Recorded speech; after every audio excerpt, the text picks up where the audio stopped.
buat paranormal experience.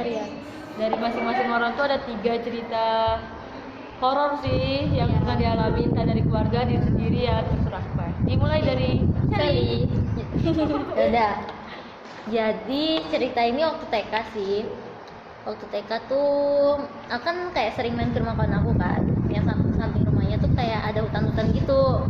Jadi aku suatu hari aku baliknya maghrib gitu kan. Terus mamaku jemput naik motor. Jadi ini menurut versi aku sih, awalnya tuh kayak ya boleh kayak kayak pura-pura pingsan gitu, kayak dikasih makanan apa nggak mau gitu, tapi aku pingsan gitu ceritanya, tapi aku pura-pura. Terus tiba-tiba kayak beneran didatangin gitu. Dan mamaku langsung bawa Pak RT gitu yang pandai yang begituan. Terus katanya emang aku dirasukin, cuman aku kayak masih setengah sadar. Terus baru gimana ya, kayak dia apa-apain gitu, langsung udah hilang sih. Tapi tiba-tiba kayak air bak mandi aku tuh tumpah semua gitu. Dan kalau versi mama aku sih beda lagi, dia kayak gimana ya, katanya sih aku diem sendiri gitu, diem kayak bengong, terus tiba-tiba pingsan baru kesurupan. Akhirnya sama aja sih. Dah lagi lanjut dulu. Lanjut dulu gitu. Oke, sekarang aku yang pertama dulu ya. Yang pertama ceritanya tentang pas itu kan maghrib. Jadi aku disuruh beli Jangan dijelekin. Jadi aku disuruh beli bawang sama cabai ke kedai. Jadi kedai itu yang kedai biasa tempat rumah aku beli itu jalan kaki itu dekat kan, tapi pas itu tutup. Jadi pas itu aku pergi agak jauh gitu. Aku pergi tuh kayak ke kedai yang memang di situ terkenal kayak angker gitu sih tempatnya, kayak ada bak air gitu udah lama nggak dipakai. Pokoknya itu sumpah ngeri banget. Jadi aku pergi situ aja, adik tetangga aku masih kecil gitu, adiknya kayak kecil gitulah, masih anak-anak 4 tahun. Jadi aku ajak dia. Pas pergi itu kan belum azan, jadi pas pergi beli, pas pulang baru azan. Pas lewat depan bak air itu, depannya ada kayak pohon besar gitu, gak beringin sih, kayak pohon nangka kali ya. Iya, pohon nangka itu sih, kayak gitu. Terus jalan kami berdua, tiba-tiba aku kayak ngerasa kayak gimana ya, susah dijelasin, kayak gitu, kayak di sekap gitu, tapi kayak nggak ada yang megang, cuman sekap gitu. Pas saat itu juga adik tetangga aku tuh nangis, jadi kayak nangis, kakak, jadi aku gendong, kenapa kayak gitu dengan bawang dan cabai di tangan tuh gitu, kenapa gitu gendong. Pas aku gendong dia, langsung aku kayak nggak sadar apa-apa, teriak nggak bisa, langsung kayak ada hantu gitu, iblis yang kayak gituin badan aku. Ya iblis. Pokoknya dia kayak hanin badan aku gitu. Jadi aku nggak bisa gerak apa-apa sama sekali. Teriak, aku tahu orang teriak tuh pas itu kan di pinggir jalan. Jadi aku tahu ada orang lewat, aku teriak tolong, aku kayak gitu kan. Tapi dia kayak nggak nyadar gitu. Jadi pas di situ juga depan rumah kami tuh ada rumah orang, ada abang-abang yang lagi cuci motor kan. Pas kami tuh aku udah teriak minta ampun, udah tolong kayak gitu-gitu, tapi dia nggak dengar. Memang kerasannya kayak hitam gitu tempat kami. Ya gitulah. Jadi jalan pelan-pelan kami. Aku ke situ kan, ke abang itu pelan-pelan. Sumpah itu rasanya kaki aku berat banget. Jadi akhirnya pas udah sampai dekat pagar itu, aku tolong ketok. Lama-lama baru abang tuh sadar kalau kami dari tadi udah di situ. Baru deh di situ udah hilang rasa yang kayak menghitam tadi di kepala aku gitu. Dan ternyata udah nyari aku keliling-keliling gitu. Katanya dia udah lewat tempat itu sampai sekitar 5 kalian gitu. Hanya dia nggak lihat aku. Jadi tak tahu dari tadi aku di mana, disembunyiin hantu di mana. Tapi syukur alhamdulillah aku masih itu nyebut-nyebut juga hilang aja gitu. Ya hilang aja. Ya syukurnya aku masih ada sampai Aku sekarang. Agak ngeri sih sumpah. Ya Oke, silakan. aku ini cerita yang mana dulu ya? Salah satunya Ya mama aku aja dulu. ya boleh. Jadi gini, itu tuh kayaknya aku kan dulu sering banget tinggal di rumah tante gitu, kayak seminggu tuh misalkan dari Senin sampai Jumat tuh aku di rumah tante, Sabtu Minggu baru pulang. Dia tuh kayak time aku nginap di rumah tante tuh ya berarti otomatis kayak mama aku tuh sering sendiri, atau kan karena bapak aku tuh sering kayak balik malam gitu. Jadinya nih waktu itu aku masih pelihara kucing, nama kucing itu Vino. Dia itu dia penakut banget. Sorry weh. Enggak gue terus tuh. Jadi ini gini, mama aku tidur kayak jam-jam saat pokoknya udah mulai subuh gitu nggak sih, udah tengah malam lah intinya. Dia itu dia nih kayak dari minggu-minggu kemarin juga kayak ada ini sih, kayak ada orang kayak ngasih barang, dia jenuh lah barang yang nggak bagus untuk itulah, kayak ada yang ngasih barang, cuman belum tahu kayak barangnya tuh apa. Jadi tuh pas malam Jumat, hari Jumat aku juga nggak tahu, mama aku tuh tidur. Waktu itu masih ada almarhum kakek aku ya, jadi tuh dia tuh rumah aku tuh kayak di tahu gagang pintu kan, digedor abis-abisan gitu, kayak mau diterjang lah, pokoknya diterjang habis rumah itu. Cuma tuh kayak nggak bisa waktu itu, soalnya rumah aku setiap rumah tuh dikasih lilitan tasbih gitu yang udah dibaca-baca. Terus tuh ditelepon gitu, kucing aku juga sampai kayak udah telepon kucingnya, bukan nelpon om kakek aku gitu. Cuman kucing aku tuh udah kayak sampai gimana ya, takutnya tuh kayak mama aku bilang kayak udah tahu gak sih, kayak orang udah takut banget sampai dia tuh kucing tuh kayak nak keluar ketakutan, sumpah dia ketakutan banget gitu.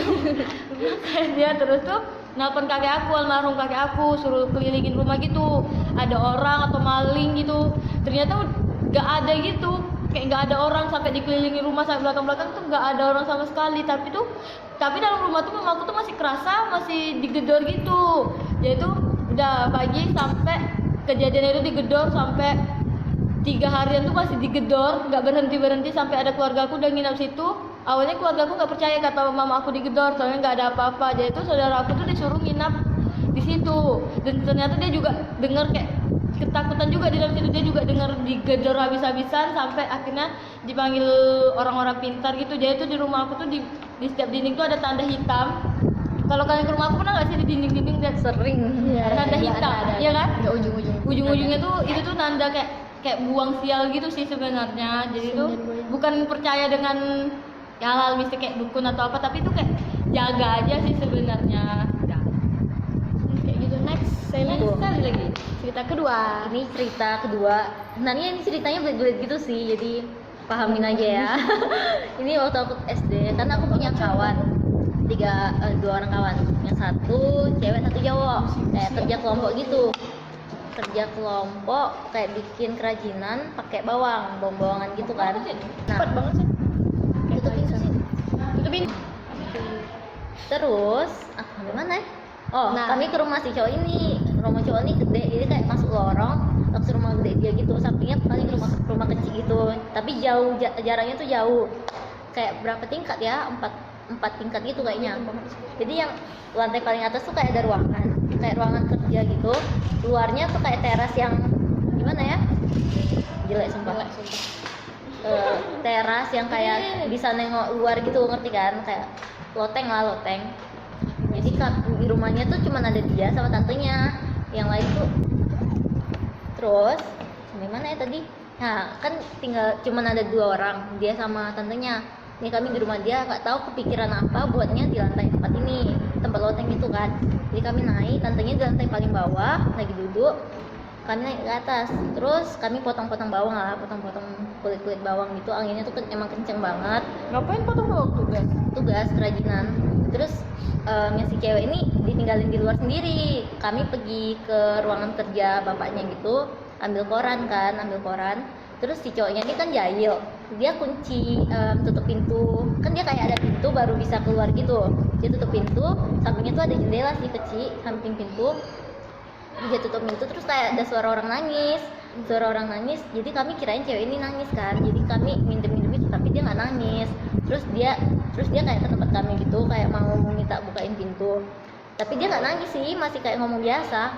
Terus masih ada suara orang nangis. Terus jadi aku sama kawan aku mikirkan ini siapa yang nangis. Terus kami bilang, lu nangis ya? Terus dia bilang enggak lah. Terus kami bukain dan suaranya itu masih kedengar. Itu jelas banget, benar-benar jelas. Jadi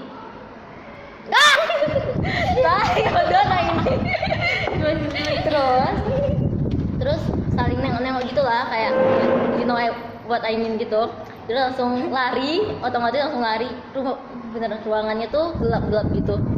siang-siang sih emang, tapi beneran gelap gitu. Jadi kami langsung turun ke lantai bawah. Terus ya udah gitu aja sih. Ngeri ya. Ya. Aku jangan sampai denger sih, gak usah. Aku lagi ya. Oke, sekarang cerita experience aku yang kedua. Apa sih bahasanya? Udah deh, eksperimen nih. Nah, experience aku yang kedua, Sorry men. pengalaman aku yang kedua. Jadi tuh kan pas itu aku masih umur 6 tahun lah, masih kelas 1 SD, baru-baru masuk sekolah. Terus depan rumah aku tuh ada abang-abang tuh meninggal. Dia meninggal gara-gara tenggelam dekat pantai gitu. Kalau ini namanya Pantai Trikora ya, nggak tahu lah ya ada yang tahu atau tidak. Dia tenggelam di Pantai Trikora pas itu kayak 2006 nih, 2006 dia tenggelam di Pantai Trikora. Jadi yang pas itu tuh dia kan tenggelam malam, bawa balik jasadnya pagi itu jadi kuburin. Selesai prosesinya tuh semua siang kan.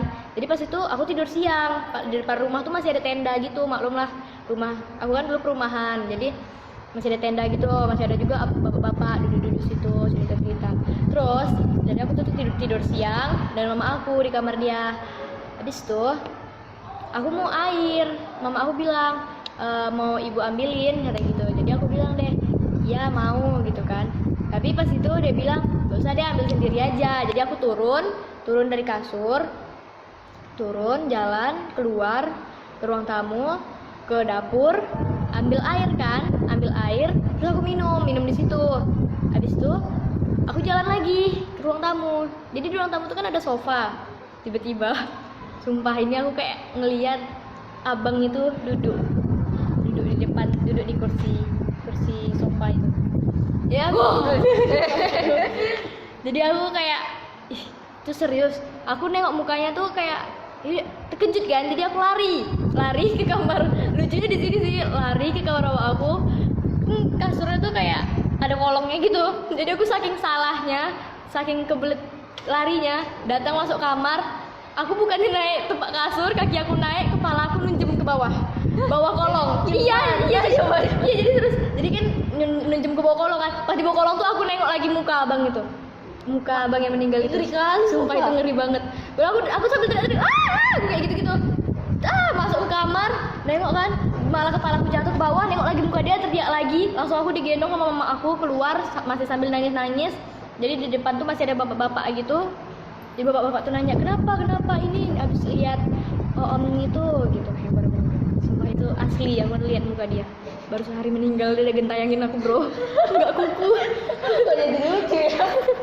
Ketayangin banget. Iya. Oke, next. Aku Ya. aku ini nggak terlalu serem sih. Cerita yang mana ya aku ada. Ya ini apa namanya, aku tuh dulu kelas 4 SD tuh punya rumah aku tuh ada 3 kamar. Kamar satu tuh kamar dia, satu nih karena anak-anak udah pada nikah, jadi kamar aku yang satu tuh jadiin gudang.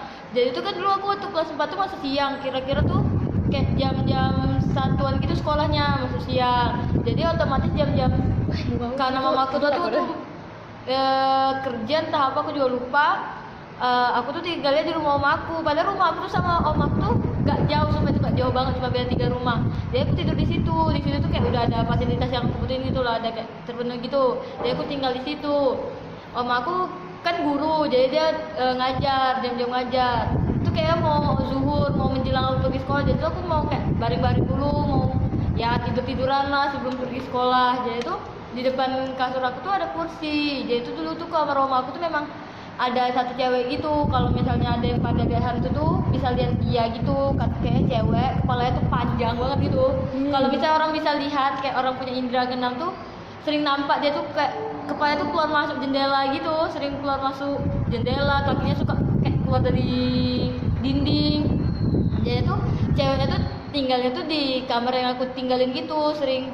Soalnya dia tuh suka pindah ke rumah sebelah, bolak-balik gitu. Jadi tuh aku baring telungkup gitu baringnya, tapi kayak gimana ya, kayak nampak lah arah sebelah tuh nampak, soalnya masih tidur ayam gitu. Aku tuh nampak cewek itu duduk, serius dia tuh duduk nengokin aku, rambutnya sumpah itu panjang, serius itu panjang banget. Panjang, gimana ya, itu aku antara pengen nangis, soalnya di rumah itu tuh aku nggak ada orang, sama sekali nggak ada orang. Kakek aku kerja PLN, terus tuh aku nggak ada orang, benar-benar nggak ada orang, makanya sendiri. Sendiri, dan aku lihat dia kayak aku tuh cuman ya pas 4 SD belum ada surat-surat panjang, belum terlalu kayak gimana ya. Al-Fatihah aja. Cuman baca doa kul huwallahu ahad, serius aku baca kul huwallahu ahad itu tuh gak tahu. Aku tuh bisa hilangin setannya juga aku gak tahu, sampai aku akhirnya tidur jam 1, oma aku tuh jemput aku pergi sekolah. Itulah baru aku ceritain sama dia kalau misalkan sampai sekarang aku tuh kalau tidur di sana tuh misalnya bertiga, ada teman, nggak pernah aku tidur di situ sendiri, serius. Dah. Next.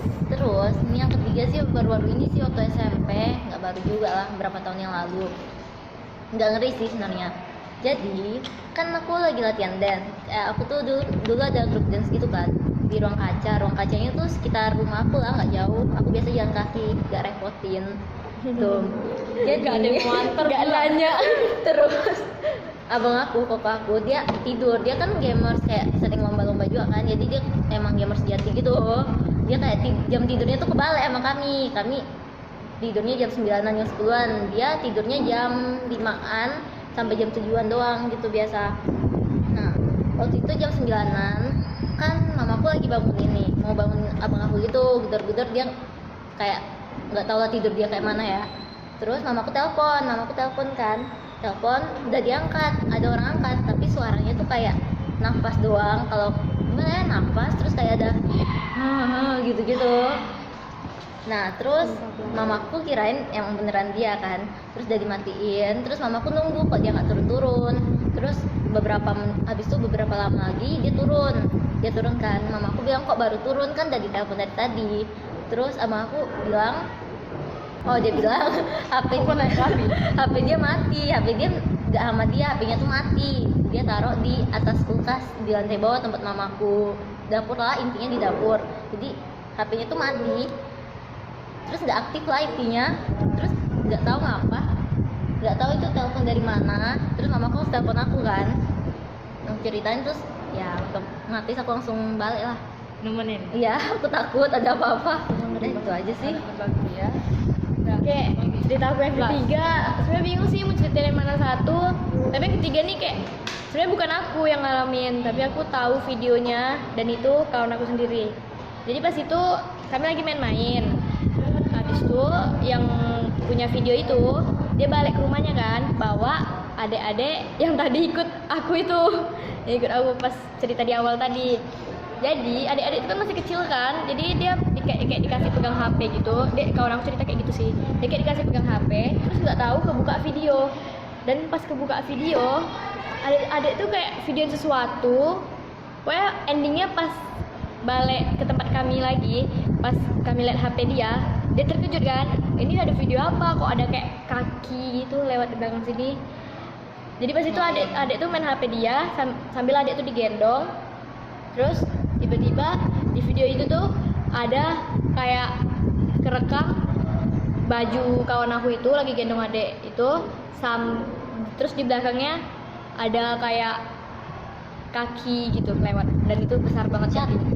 Tapi gak nyawa sih videonya. Ya, Ngeri semoga nanti masih ada ya kalau udah dibongkar-bongkar videonya itu. Abisan sumpah itu serius, real, nggak ada buatan video. Kalau masih ada ntar kami masukin. Kami masukin. Abisan orang-orangnya juga ada lihat kan videonya, sumpah itu ngeri banget.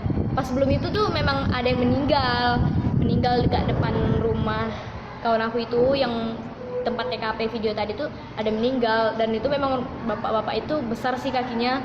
Gak bisa takutnya kaki gajah. Iya, takut nih. Gak bisa takutnya. Kok takut sih? Aku takut sendiri, merinding aku coy, sumpah. Gak bisa takutnya kaki bapak-bapak itu. Ya Ketinggalan gitu ya, kayak ke bawah. Nah jangan gitu, dia ngeri sumpah. Pokoknya sumpah itu ngeri banget, kakinya kayak melayang terbang. Kami pertama nggak yakin, cuman pas diputer terus kami pause, kami pause gitu kan. Itu susah sih sebenarnya, itu durasinya cuma beberapa detik. Tapi itu pas kami pause itu langsung nampak banget kakinya. Itu kan kaki ini tuh tumit belakangnya tuh panjang banget, gim dulu. Tumit kaki belakangnya tuh panjang banget, sumpah itu pengen. Oke, next. Oke, sekarang aku. Ini dari mama aku lagi di dalam tubuh. Dia itu waktu hamil aku aja nih. Dia tuh waktu itu zaman pemilu 2000. Tengoklah, bayangin pemilu apa 2000, cari ya di Google. Jaman-jaman pemilu, entah wali Megawati, kota, Megawati. entah presiden aku juga nggak tahu. Dia itu bapak aku tuh ikut. Dulu tuh aku tinggal di kawasan kuburan, bukan tinggal di kuburan ya waktu itu. Ini rumah, tapi itu depan aku tuh kuburan, depannya tuh udah kayak Iya. kuburan batu hitam. Oh, Berarti hitam mau tinggal. Iya dulu aku batu hitam awal Iya. ya, itu ngeri banget Ngeri tempatnya. banget sih. Memang ngeri banget. Jadi itu mama aku nih hamil aku, udah mau melahirkan, hampir melahirkan aku gitu. Bapak aku nggak ada. Waktu itu ada problem keluarga gitu sampai kayak mamaku gak teguran dengan mamanya gitu, om aku. Jadi itu dia sendiri. Jadi itu dia gini lah kan, depannya tuh kuburan, terus ada pohon ceri entah pohon jambu gak tau lah ya. Mama aku cerita dia nih hamil aku tuh tidur udah malam juga kan, dia dengar suara kuntilanak. Bayangin guys, kuntilanak kan waktu hamil tuh kayak kepikiran kita mau ngambil anak kita, banyak lah ya kan dulu apa namanya kayak orang-orang zaman dulu percayanya, tahayulnya. Dia nyanyi, bener-bener nyanyi kayak orang ngayunin anak gitu. Yang seru ini. Serius kayak gitu, serius mama aku cerita kayak gitu. Sumpah ini aku merinding banget. Dia cerita kayak gitu, dia tuh kan Oh, jadi sini ada Sindai guys. jadi tuh suaranya gede banget kayak dia tuh ada di dalam kamar mama aku. Dia tuh gini, mama aku langsung kayak ada nyamuk gitu kan, mama aku tuh kayak banyak nyamuk tapi dia bener-bener nggak berani bergerak kayak ya takut lah nanti sempat dia bergerak ada dia di depan kan, kita kan nggak pernah tahu. Jadi dia tuh udah selimutan di dalam tubuh gitu, di dalam selimut gitu. Dia nelpon bapak aku cuman gak angkat karena sibuk gitu di pos pada ngurus-ngurus untuk besok. Jadi itu mama aku pas besoknya tuh lah akhirnya dia panggil seluruh kayak tetangga gitu suruh jagain dia. Terus tahu sapu lidi, kalau orang zaman dulu percaya sapu lidi tapi dibalikin. Sapu lidi tuh dibalikin tangkainya ke bawah, lidinya di atas. Katanya kalau itu tuh penangkal sih sebenarnya.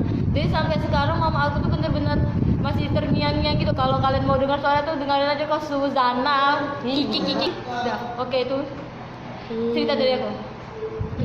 Jadi guys, Nah, oh ya di sini tuh ada Sindai. Sin masuk bentar Sin. Dia gak punya cerita horor. dia nggak dia punya nih cerita guys. horor. Cuma sampai sini aja cerita mereka. Udah panjang. Nggak bisa kok masuk kayak mana. Satu cerita kek. Nggak ada guys. Oke guys, jadi di sini ada Cindy dan dia tak ada cerita Iya. horor Jadi sekali. cuma kali bertiga. Yang Sebenarnya masih banyak, cuman cuman yang terbatas yang waktu. pilihan yang diingat cuma yang ini. diingat. Yang diingat cuma ini doang. Jadi sekian dari video kita Jadi dari sekian dari Nyanyu. video kita. Jangan lupa like, subscribe, Subscribe. share juga ke teman-teman kalian Ke ya. teman-teman kalian. Bye bye.